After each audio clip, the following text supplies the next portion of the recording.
আজ এই ভিডিওতে আমরা আলোচনা করব এইচএসসির আইসিটির এমসিকিউ সিলেট বোর্ড 2019 এক থেকে একদম 25 পর্যন্ত আমরা ব্যাখ্যা সহ এটার সমাধান করার চেষ্টা করব। দেখতে পাচ্ছ এটা প্রথমে বলা আছে যে কোনটি বুলিয়ান অ্যালজেব্রার মৌলিক উপপাদ্য। বুলিয়ান অ্যালজেব্রার ক্ষেত্রে মূলত আমাদের দুইটি নিয়মের আমরা এই নিয়মগুলো এই উপপাদ্যগুলো পেয়ে থাকি, সেটি হচ্ছে বুলিয়ান অর এবং বুলিয়ান এন্ড। এখানে দেখতে পাচ্ছি যে এ এর সাথে আমাদের এক যোগ করেছে এবং উত্তর হয়েছে এ, সেটি ভুল। কারণ বুলিয়ান অরের নিয়মে একটি ইনপুট 1 হলে আউটপুট 1 হয়, তাহলে এটা ভুল। তারপর হচ্ছে দুইয়ে বলা আছে এরকম যে এ আর এ যোগ করে তাহলে তারা এ দিয়েছে। তাহলে বুলিয়ান অরের নিয়মে এরকম একটা তথ্য ছিল যে 1 আর 1 যদি আমরা যোগ করি, 1 আর 1 যদি আমরা যোগ করি বুলিয়ান অরের নিয়মে, তাহলে আমাদের উত্তর হচ্ছে 1। তাহলে সেই প্রেক্ষিতে আমরা বলতে পারি এ আর এ যোগ করলে আমাদের সঠিক উত্তর হবে এ, আর বাকিগুলো ভুল। এটা ভুল হচ্ছে এই কারণেই, কারণ এখানে এ এর সাথে আমাদের 0 যোগ করে এখানে 0 করা হয়েছে। এর সাথে যদি আমাদের বুলিয়ান অরের নিয়মে যোগ করি 0, তাহলে আমাদের উত্তর এই হওয়ার কথা, কিন্তু এখানে যদি 1 থাকতো তাহলে আমাদের 1ই উত্তর হতো, কারণ বুলিয়ান অরের নিয়মে 1কে বেশি প্রাধান্য দেওয়া হয়। তারপরে যদি আমরা 4কে ব্যাখ্যা করি, 4-এ এখানে দেখতে পাচ্ছি এ প্লাস এ বার, তাহলে এটা হচ্ছে বুলিয়ান অরের নিয়ম। তাহলে বুলিয়ান অরের নিয়মে এখানে আমাদের 1 হওয়ার কথা ছিল, যা এখানে 0 দিয়েছে, তাহলে এটা ভুল। আর যদি এখানে এন থাকতো, সম্পর্কটা গুণ থাকতো, তাহলে আমরা অবশ্যই 0 বলতে পারতাম। তাহলে সঠিক উত্তর হচ্ছে আমাদের দ্বিতীয়টি। তারপরে হচ্ছে দুইয়ে বলা আছে এরকম যে একটা এই বাইনারি মান দেওয়া আছে, বলা আছে এর সমতুল্য হেক্সাডেসিমাল মান কত হবে। তাহলে এই মানটাকে জাস্ট আমাদের হেক্সাডেসিমালে কনভার্ট করতে হবে, আর এটাকে কনভার্ট করার বেশ কিছু প্রক্রিয়াই রয়েছে। আমরা বিট প্রক্রিয়া এখন এটাকে কনভার্ট করবো, আর ক্যালকুলেটর সহযোগিতায় যদি করি খুব সহজেই করতে পারবো। যদি আমাদের বিট প্রক্রিয়া এখন এটাকে কনভার্ট করতে হয়, তাহলে আমাদের দেখতে হবে এখানে পূর্ণসংখ্যা কোনটা। এতটুকু জায়গা হচ্ছে আমাদের পূর্ণসংখ্যা, আর এটা হচ্ছে আমাদের ভগ্নাংশ সংখ্যা। এখন তাহলে আমাদের 4 বিটের সহযোগিতায় এই বাইনারি মানটাকে হেক্সাডেসিমালে আনতে হবে। 4 বিটের সহযোগিতায়, তার জন্য আমি এখান থেকে দেখতে পাচ্ছ যে 4টা করে বিট নিয়েছি, আর এখান থেকে আমাদের 4টা করে বিট নিতে হবে। এখানে শুধু 1 রয়েছে, আমাদের অতিরিক্ত এখানে আরও 3টা শূন্য ব্যবহার করতে হবে, তাহলে আমার 4টা বিট হলো। আর এটা হচ্ছে এই পূর্ণ সংখ্যা, যার জন্য আমরা এই দিক থেকে নিয়েছি, আর এটা হচ্ছে ভগ্নাংশ সংখ্যা, তাহলে আমরা এই দিক থেকে নিব। তাহলে এই দিক থেকে আমরা 4টি সংখ্যা এখানে নিলাম, আর এই দিক থেকে আসলে 4টি হচ্ছে না, এখানে 2টি, আমার আর অতিরিক্ত 2টি দিলাম। এখন বিট প্রক্রিয়া বলতে আমাদের এই প্রক্রিয়াটার সহযোগিতা নিতে হবে, সেটা হচ্ছে 1 2 4 8। প্রথমে লিখতে হবে 1, তাহলে তার ডাবল, তারপরে তাহলে হচ্ছে 2 এর ডাবল, তারপরে হচ্ছে আমাদের 4 এর ডাবল হচ্ছে 8। এই প্রক্রিয়ার সহযোগিতায় আমাদের এই বাইনারি থেকে হেক্সাডেসিমাল মানটা বের করতে হবে। এখন যদি আমরা এই মানটা প্রথমে বের করার চেষ্টা করি যে 0 0 1 1, এই জায়গায় যদি এটা লিখি যে 0 0 1 1, তাহলে এখানে 1 ব্যবহৃত হচ্ছে শুধু 4-এর কাছে এবং 8-এর কাছে। তাহলে আমাদের এই দুইটা মানকে একসাথে যোগ করব। 1কে আমরা মূলত এখানে এই সিগন্যাল হিসাবে নিব এবং প্রাধান্য দেব, আর যেখানে 0 থাকবে সেখানে আমরা সেই মানটা গ্রহণ করব না। তাহলে আমরা যদি আমরা নিচে লিখি, এখানে হচ্ছে 0 0, এখানে হচ্ছে 1, এখানে 1, তাহলে 1 যেহেতু দুই জায়গায়, এটা দুইটাকে যদি আমরা যোগ করি হচ্ছে আমাদের 12। আর 12কে যদি আমরা হেক্সাডেসিমালে সংখ্যায় প্রকাশ করতে চাই, সেটা হবে আমাদের সি, কারণ সি হচ্ছে 12-র মান। তাহলে সি একমাত্র অপশন আছে, এখানে দেখতে পাচ্ছি যে এটাতেও আছে, এটাতেও আছে। আচ্ছা, আমরা পরবর্তী কার্যক্রমটা করি। তারপরে হচ্ছে এখানে এতটুকু জায়গার মান বের করতে হবে, তাহলে এটা হচ্ছে 1 0 1 1, তাহলে এখানে লিখবো আমরা 1 0 1 1। এইখানে ব্যবহৃত হচ্ছে 3টি, তার মানে এখানে 3টি হচ্ছে আমাদের 1। এখন আমরা এই 3টি ব্যবহৃত মানকে আমরা যোগ করব। এখানে 8, আর এখানে হচ্ছে 4 হচ্ছে 12, আর এখানে হচ্ছে 1, তাহলে হচ্ছে 13। আর 13কে যদি আমরা এই হেক্সাডেসিমালে প্রকাশ করতে চাই, তাহলে 13 হচ্ছে আমাদের ডি, কারণ ডি এর মান হচ্ছে আমাদের 13। তাহলে এখানে পেয়েছি আমরা ডি। তাহলে এই দুইটা মান মিলে গেছে। এখন আর একটুখানি কাজের পালা। এখানে আমার আবার 4 বিট ছিল এই দশমিকের পরে, তাহলে এই মানটা এখানে লিখবো যে 1 1 0 1 1, এখানে লিখবো আমরা 1, আর এখানে লিখবো আমরা 0, তারপরে লিখবো 1। এখানেও 4জন ব্যবহৃত হয়েছে, সেটা হচ্ছে এটা আর এটা। তাহলে 8, আর এখানে হচ্ছে 2 10, আর এই হচ্ছে 11।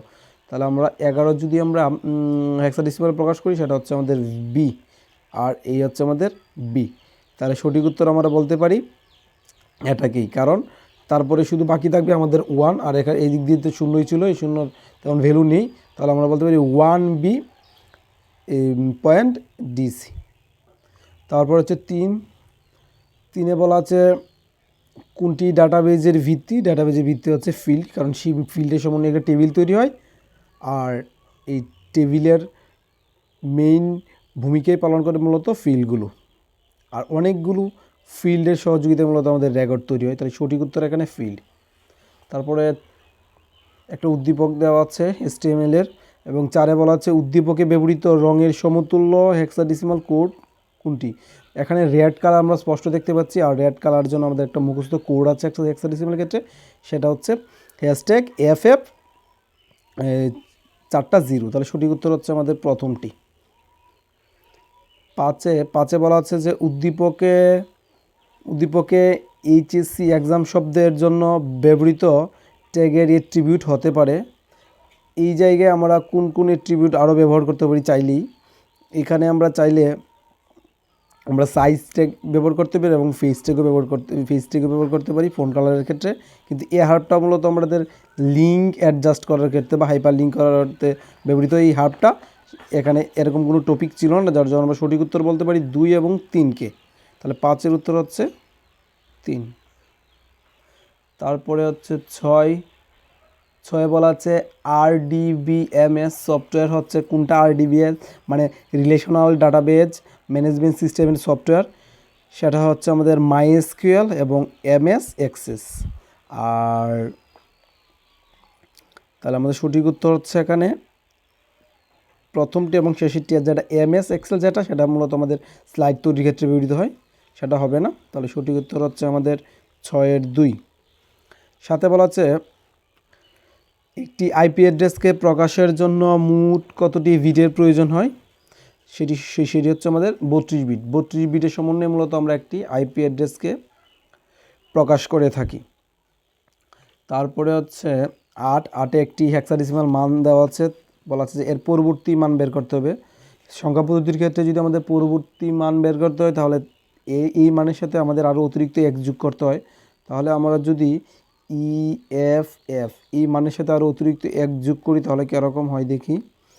F এর সাথে যদি আমরা অতিরিক্ত এক যোগ করি, F এর মান হচ্ছে 15 হেক্সাডেসিমালের ক্ষেত্রে, এর সাথে অতিরিক্ত এক যোগ করলে হবে 16 হচ্ছে হেক্সাডেসিমালের ভিত্তি, আর ভিত্তি মিলে গেলে আমাদের লিখতে হয় 0 এবং হাতে থাকে 1। এখানেও যদি আবার হাতে 1 আসে, আর এখানে F এর মান হচ্ছে 15 আর 1 হচ্ছে 16 হচ্ছে আবারও আমাদের হেক্সাডেসিমালের ভিত্তি, আর হেক্সাডেসিমালের ভিত্তি মিলে গেলে 0 হয়, আবার হাতে 1 হয়। তাহলে এখানে হচ্ছে E আর হাতে 1 মিলে আমাদের হয়ে যাবে F। তাহলে সঠিক উত্তর হচ্ছে আমাদের 3। তারপরে এখানে একটি C প্রোগ্রামের উদ্দীপক দেওয়া আছে। এখানে হ্যাশট্যাগ দিয়ে লিখেছে ইনক্লুড studio.h, এটা হচ্ছে হেডার ফাইল। তারপরে মেইন ডিক্লেয়ার করেছে এবং সেকেন্ড ব্র্যাকেটের পরে এখানে ভেরিয়েবল ডিক্লেয়ার করেছে A এবং B এর মান এখানে ধরে দিয়েছে 50, আর A এর মান আমাদের বের করতে হবে, বিকে মডুলেট করতে হবে, মানে নিঃশেষে ভাগ করতে হবে 25 দ্বারা। B এর মান যদি 50 হয়, এর যদি 25 দ্বারা নিঃশেষে বিভাজ্য করি, তাহলে কিন্তু আমাদের কিছুই রইল না, মানে ভাগটা ঠিকঠাকই যাবে। 50কে 25 দ্বারা আমরা নিঃশেষেই ভাগ করতে পারবো, এখানে ভাগশেষ নেই, ভাগশেষ থাকলে হচ্ছে 0। তাহলে এই 0টা হচ্ছে আমাদের A এর মান, তাহলে এই হচ্ছে আমাদের 9-এর উত্তর হচ্ছে প্রথমটি। তারপরে হচ্ছে 10 বলা আছে যে উদ্দীপকে ব্যবহৃত প্রোগ্রামিং ভাষাটি হচ্ছে, এখানে যে প্রোগ্রামিং ভাষাটি ব্যবহার করা হয়েছে সেটি কি। জেনারেল পারপাস ল্যাঙ্গুয়েজ, এটা বলা যায় কারণ এই প্রোগ্রামিং ভাষাটাকে আমরা বলতে পারি যে জেনারেল পারপাস ল্যাঙ্গুয়েজ। তারপর হচ্ছে মিড লেভেল ল্যাঙ্গুয়েজ, মানে এই মধ্যস্তরের ভাষা, অবশ্যই সত্য। আর আরেকটি বড় কথা হচ্ছে যে প্রোগ্রামিং হচ্ছে একটা কেস সেন্সিটিভ ল্যাঙ্গুয়েজ, তাহলে এটাও সত্য। তাহলে 10-এর জন্য আমরা প্রত্যেকটিকেই কারেক্ট বলতে পারি। তারপর হচ্ছে 11তে বলা হচ্ছে সি প্রোগ্রামিং ভাষায় সুইচ কি। সি প্রোগ্রামিংয়ের হচ্ছে ভাষার ক্ষেত্রে যদি দুইটি আমরা টপিক ডিফাইন করি, সেটি হচ্ছে এই কিওয়ার্ড আর একটা হচ্ছে ভেরিয়েবল। হ্যাঁ, এখানে সুইচ হচ্ছে একটি কিওয়ার্ড, কারণ সংরক্ষিত 32টি শব্দ রয়েছে আমাদের সি প্রোগ্রামিং ক্ষেত্রে, এই 32টির মধ্যে একটি হচ্ছে সুইচ। আর যদি মেইন প্রিন্টএফ স্ক্যানে হতো, তাহলে আমরা এটাকে ফাংশন বলতাম। তারপরে 12তে বলা হচ্ছে কোনটি অবজেক্ট ওরিয়েন্টেড প্রোগ্রামিং ভাষাটি বেশ গুরুত্বপূর্ণ একটি, সেটি হচ্ছে আমাদের জাভা হচ্ছে অবজেক্ট ওরিয়েন্টেড প্রোগ্রামিং ভাষা। তারপর হচ্ছে 13তে বলা হচ্ছে ইন্ডেক্সিংয়ের ফলে কি হয়। ইন্ডেক্সিংয়ের ফলে আমরা ডেটা খুব সহজেই খুঁজে বের করতে পারি, কারণ ক্রমান্বয়ে ডেটাগুলোকে আমাদের সাজানো হয়। তারপর হচ্ছে মূল ফাইলের কোনো পরিবর্তন হয় না। ইন্ডেক্সিংয়ের মাধ্যমে বলা হচ্ছে এখানে যে মূল ফাইলের কোনো পরিবর্তন হয় না, এটা ভুল। ইন্ডেক্সিংয়ের মাধ্যমে আমাদের মূল ফাইল পরিবর্তিত হয়ে যায়। আর ডেটা এন্ট্রিতে বেশি সময় লাগে, যেহেতু গুছানোভাবে প্রত্যেকটা তথ্যকে ইনক্লুড করতে হয়, তাহলে একটু সময় বেশি প্রয়োজন পড়বেই। তাহলে আমাদের এখানে বলছে যে মূল ফাইলের কোনো রূপ পরিবর্তন হয় না ইন্ডেক্সিংয়ের ক্ষেত্রে। আমাদের টপিক হচ্ছে দুইটি, সেটা হচ্ছে সর্টিং এবং ইন্ডেক্সিং। তাহলে সর্টিংয়ের ক্ষেত্রে মূল ফাইলের পরিবর্তন হয়, কিন্তু ইন্ডেক্সিংয়ের ক্ষেত্রে হয় না। তাহলে সবগুলোই সঠিক বলতে পারি। সর্টিংয়ের ক্ষেত্রে আমাদের মূল ফাইলের পরিবর্তন হয়ে যায়। তাহলে ইন্ডেক্সিংয়ের ক্ষেত্রে আমরা অবশ্যই বলতে পারি যে মূল ফাইলের পরিবর্তন হয় না। তাহলে 13 উত্তর হচ্ছে আমাদের সবগুলো। 13 উত্তর হচ্ছে আমাদের সবগুলো। তারপরে হচ্ছে 14তে বলা আছে যে টেলিভিশনের ডেটা ট্রান্সমিশন মোড হচ্ছে, টেলিভিশনের সম্প্রচার চলাকালীন শুধু প্রেরক বলতে আমাদের টেলিভিশন যে সেন্টারকে বুঝি, আর আমরা সবাই হচ্ছে প্রাপক যারা মূলত দেখি। তাহলে এই মোডটাকে আমরা সিমপ্লেক্স বলতে পারি। সিমপ্লেক্স হচ্ছে 1 to 1 এরকম, বা সিমপ্লেক্স হচ্ছে প্রাপক হবে একজন, আর এখানে প্রেরকের কোনো সুবিধা থাকবে না। আর ব্রডকাস্টটাও কিছুটা এরকম। ব্রডকাস্ট আমরা আরও খুব সহজ যদি বুঝি, মূলত লাইভ, আমরা ফেসবুক বা ইউটিউবে যে লাইভ হয়, একটা ডিভাইস থেকে বা একটা অ্যাকাউন্ট থেকে এই লাইভটা সম্প্রচারিত হয় এবং সবাই দেখতে পারে। এখানে কোনো লিমিটেশন থাকে না যে ওরা দেখতে পারবে আর বাকিরা দেখতে পারবে না, বা এরা দেখতে পারবে, এরকম লিমিটেশন থাকে না। তাহলে সঠিক উত্তর হবে আমাদের প্রথমটি এবং শেষেরটি। মাল্টিকাস্টটা হবে না, কারণ টেলিভিশনের ডেটা ট্রান্সমিশন মোডটা মাল্টিকাস্ট না। মাল্টিকাস্ট হচ্ছে মূলত সিলেক্টেড। আমরা সিলেক্ট করে দেবো যে 10 জনের মধ্যে 5 জন দেখতে পারবে বা 6 জন দেখতে পারবে এরকম। তাহলে সিলেক্টেড এরকম কিছু না, সবাই দেখতে পারে। তাহলে প্রথমটি এবং শেষেরটি হচ্ছে আমাদের সঠিক উত্তর, প্রথমটি এবং শেষেরটি। তারপরে হচ্ছে 15তে বলা হচ্ছে নিচের কোনটি অ্যাকশন কুইরি। এটা হচ্ছে আমাদের একটা ষষ্ঠ অধ্যায় এমসিকিউ, সেটা হচ্ছে আপডেট হচ্ছে আমাদের একটা অ্যাকশন কুইরি। 16তে বলা আছে যে কম্পিউটার ইথিক্সের নির্দেশনা কয়টি। এটাও ষষ্ঠ অধ্যায়, সেটা হচ্ছে আমাদের 10টি হচ্ছে কম্পিউটার ইথিক্সের নির্দেশনা। 17তে বলা আছে যে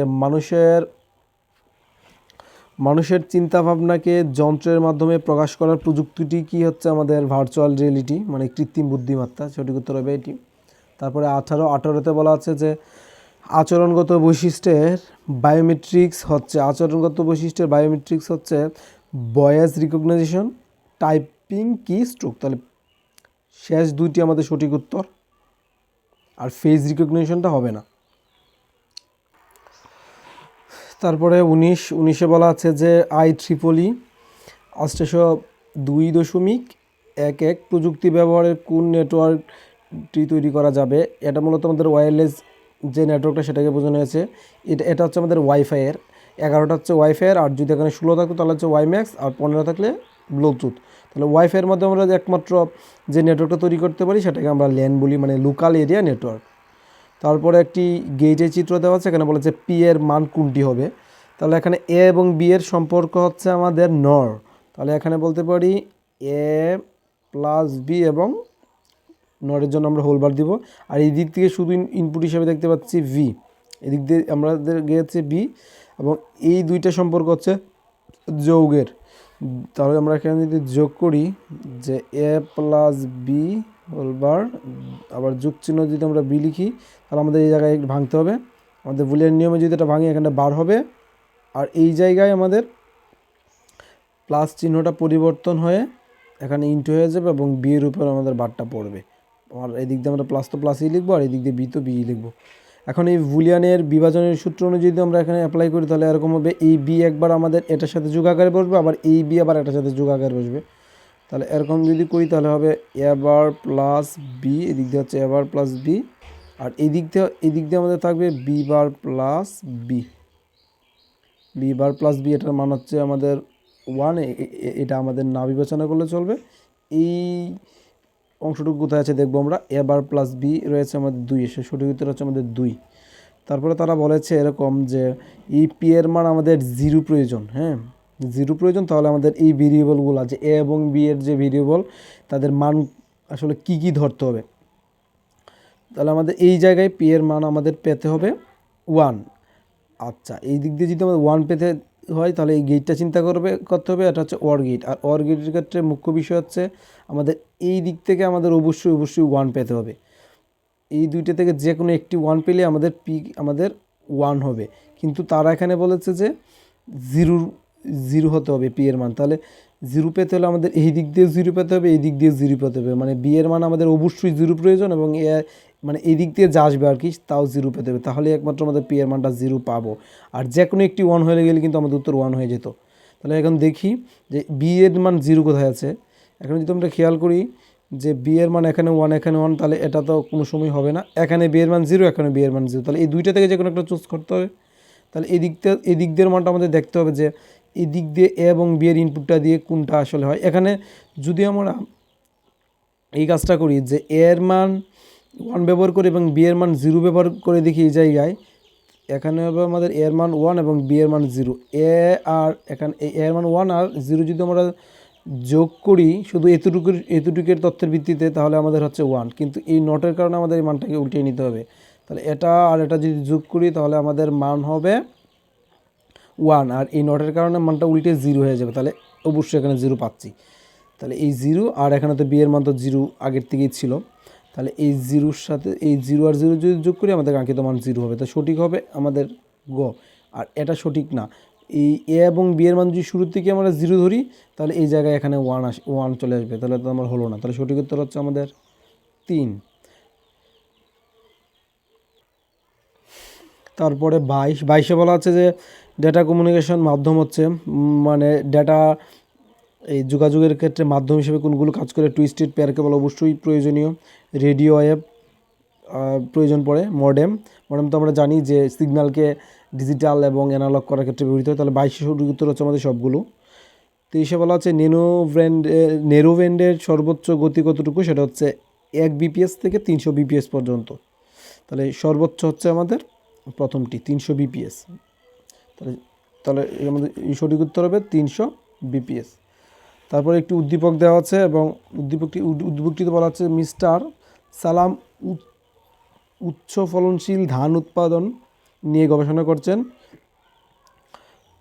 এটা প্রথমে বলা আছে। তারপরে বলা আছে যে তার কপালের টিউমারটি চিকিৎসক -20°C তাপমাত্রায় তরল নাইট্রোজেন ব্যবহার করে অপসারণ করেন। চিকিৎসার ব্যবহৃত পদ্ধতি কোনটি, যেহেতু এখানে -ডিগ্রি বলা আছে বা অতি শীতল তাপমাত্রা এরকম বলা থাকলে আমরা অবশ্যই এটাকে বলবো ক্রায়োসার্জারি। তাহলে সঠিক উত্তর হচ্ছে ক্রায়োসার্জারি। সর্বশেষটি হচ্ছে আমাদের 25-এ বলা আছে যে গবেষণায় ব্যবহৃত, মানে উপরের যে তথ্যটা ছিল, গবেষণায় ব্যবহৃত প্রযুক্তিটির দ্বারা মূলত কী করা যাবে। এটা যেহেতু বলা ছিল যে উচ্চ ফলনশীল, সেটা মূলত আমরা এখানে ভাববো যে বীজকেন্দ্রিক কথাবার্তা, সেটা হচ্ছে জেনেটিক ইঞ্জিনিয়ারিং এর যে ক্ষেত্রগুলো, সেটা হচ্ছে বাণিজ্যিকভাবে ইনসুলিন তৈরি করা যায়, জীবের নতুন জিনোম আবিষ্কার করা যায়, অর্থনৈতিক উন্নয়ন করবে, সবগুলি বলতে পারি এই জেনেটিক ইঞ্জিনিয়ারিংয়ের ব্যবহারের কারণে সম্ভব।